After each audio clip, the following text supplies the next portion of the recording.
Donc pour nous aujourd'hui, le document unique, c'est comme un gros canadair.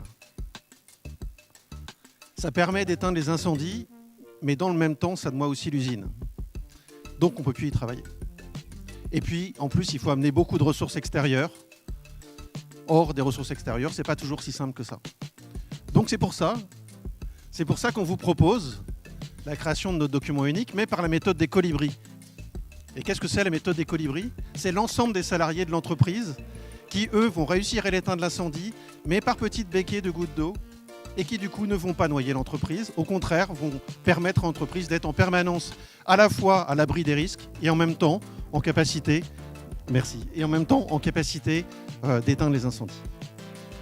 Pour faire cette méthode, en fait, ce qu'on fait, c'est qu'on réunit à la fois les gens du service, et donc on est dans l'exercice du thème 2, les gens du service qui vont avoir la fierté de montrer à d'autres nouveaux venus ou à des gens d'un autre service, dans un mécanisme de vie ma vie, leur travail au quotidien et aussi la manière dont ils arrivent à effectuer ce travail dans toutes les mesures de sécurité qui sont garanties et qui sont optimisées.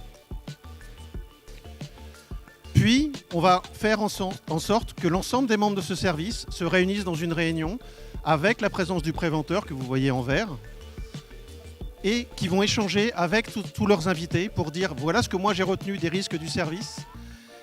Et les préventeurs va donc collecter et aussi informer de l'écart par rapport à ce qu'il faudrait améliorer en plus. Et tous les visiteurs vont avoir leur regard d'étonnement en disant mais pourquoi vous ne proposez pas aussi ça? Pourquoi vous faites les choses comme ça?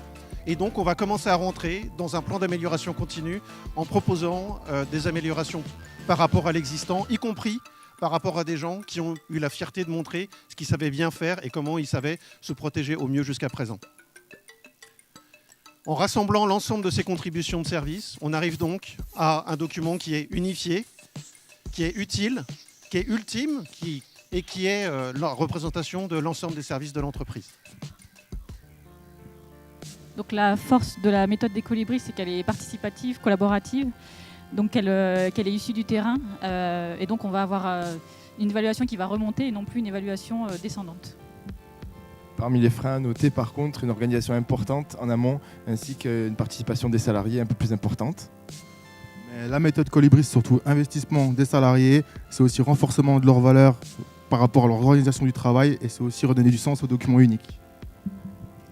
La méthodologie DU Colibri vous propose un document utile, qui fait sens, qui est opérationnel et qui s'inscrit dans une vision durable.